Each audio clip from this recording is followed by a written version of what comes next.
Hey, what's going on, everybody? So, excuse me if I sound a little nasally. I wanted to get this out there today. I want to go over, how to set up and start your business and go over a lot of the things that, to be honest, I see a lot of people mess up. Okay. And I'm doing this so you guys can start a business successfully, grow that business successfully, and ultimately don't step on a landmine that most entrepreneurs, do when they're setting up their business. Okay. So, first off, the biggest thing is for who is your target client? Who is your ideal client? You should know the ideal client that you have, right? That's basic. So if you're starting a gym, you know, what's their age? Where do they live? What are their habits? Uh, Figure out exactly who that ideal client is and where they are. Next, how are you going to reach them and how are you going to help them? So how are you going to reach them is all about marketing. How are you going to get in front of them to get them interested in working with you? Okay, so it could be Facebook ads, it could be organic, although you're probably going to want to use ads to scale faster, obviously, right? Could be, direct mail, whatever that strategy is, that needs to be written down. That needs to be part of your business plan. Okay, and then ultimately, why? Why are you doing this? Why? What kind of impact do you want to make? To the surrounding community, or if you're a national company like us, you know, think about how we're going to be doing, why we're making this impact. Well, we do this because we want to help businesses grow and expand, and that's going to put money into the hands of not only the business owner, but the employees in the surrounding community, right? Super important.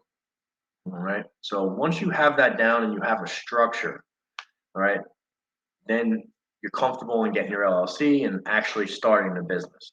Now, a couple things prior to actually getting that set up, and this is where a lot of people make crucial mistakes, is one, you're starting a business. If you start a business with bad credit, you're already starting way behind.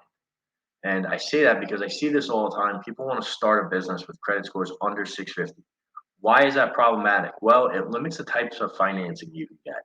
So if you have a credit score under 650 and you're trying to start a business and you've run out of money or you need financing, well, one, it's going to be way harder to get financing, and two, if we do get financing, the options are not going to be as advantageous. So always try to start a business from a good cash position and with really good credit, really strong credit. That helps out a ton.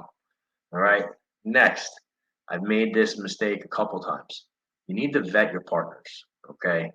If your partners bring something else to the table, okay, a different skill set, well, then as long as you guys have agreed upon roles and what you're trying to do, that's great. That could be a really strong and steady partnership. Typically, do not bring people to the table that are just money. All right. So let's say for me, I am strong with sales, I'm strong with relationships. Obviously, with lending, I have all the connections, if you will, and the relationships. So if I were to take a partner, I'd want someone that understands and knows marketing, right? Marketing is not my strong suit. So you want to find people that can enhance or help where you're weak. But you got to remember something. You can also hire that out or you can learn it yourself. So if you're going to start a partnership, you have to have all your ducks in a row and make sure it fits. The worst thing you could do is actually start a business and realize that, hey, this partnership or this structure isn't working for you. All right. Next, systems, right? Systems are boring. It's not sexy. However, if you have the right systems, you're going to be able to help a lot more people.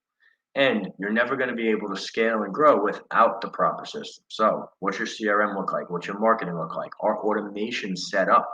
These are all things that are super important to the growth and the success of your new business. All right. Now, one of the things that I tell people when you're starting a business, if you're brand new, you've never started a business before, make sure you have enough money. All right. You want enough money to cover your personal expenses, and you want to make sure that you have enough money to cover the business expenses, at least a 6 month runway rate, if not more.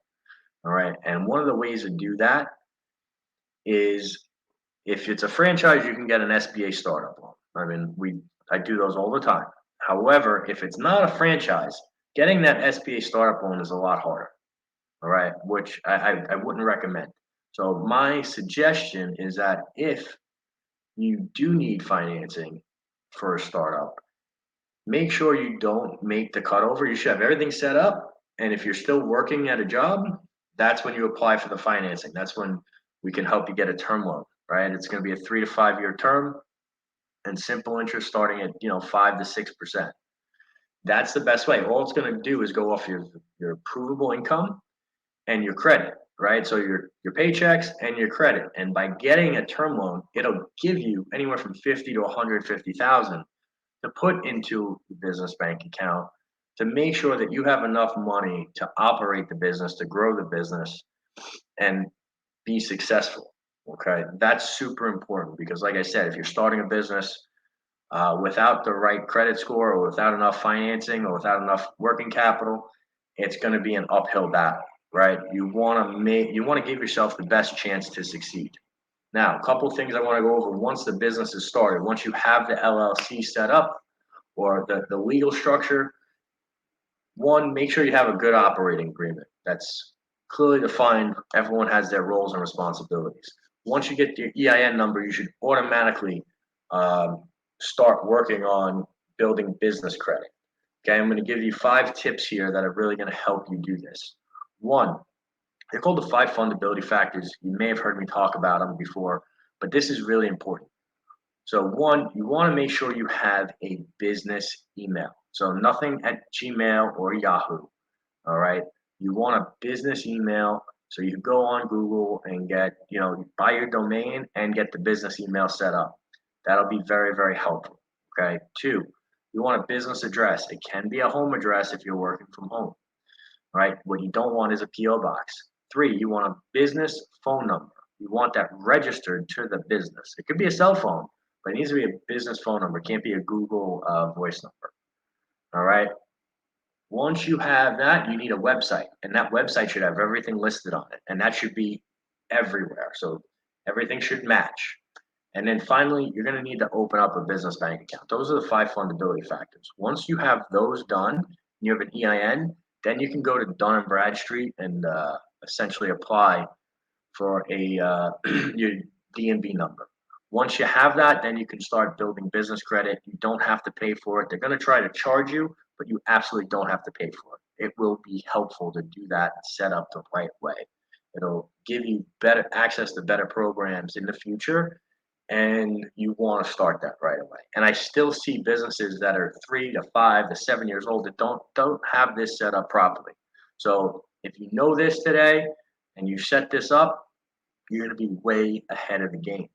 All right. So once you have that, if you need help with business credit, we're happy to help. You need help with a term loan, we're happy to help. Next, bookkeeping. Okay. One of the biggest things you need to be able to do is stick to your plan. Well, you're never going to know if the plan is working just looking at your business bank account. You need to have some form of bookkeeping, even if it's outsourced or QuickBooks, to check what the numbers are and to keep that organized. This way you can measure and track what results you've had. All right, that's super, super important. And then if you're planning to accept credit cards, all right, again, we're happy to help. One of the things I suggest you don't do, stay away from Square, Stripe, or PayPal, right? They're just an aggregator. They're super easy to set up, but one, they're way more expensive than it needs to be. Two, they can hold your money for any reason. And three, it's very hard to get good customer service. So I wouldn't go to a bank either. So let's say you bank at Chase, I would not have them process your credit cards or QuickBooks. Why? Because they're all expensive. You can get third-party options with better technology, better systems designed specifically for your business with next day funding a lot cheaper. All right. So that's a mistake I always see people make. And if you need help with that, just reach out. We're happy to help. All right. Now, I went over a lot today. I'm going to be doing these a couple times a week. If you guys have questions, please reach out. And I'm hoping that, the more small business, the more businesses we can get up in this country, the greater the impact on the economy is going to be in the surrounding areas. So I'm always here to help. Hope you guys have enjoyed this, and I will see you on the next one. I will leave a link for a term loan application and our Startup Legends book in the comments section. So if you want to get the book, we go into starting up a business from 0 to 18 months. In addition to that, I'll leave the term loan link if you need to apply for financing for whatever reason. It's there. And if you need anything else, just reach out. Thanks for tuning in.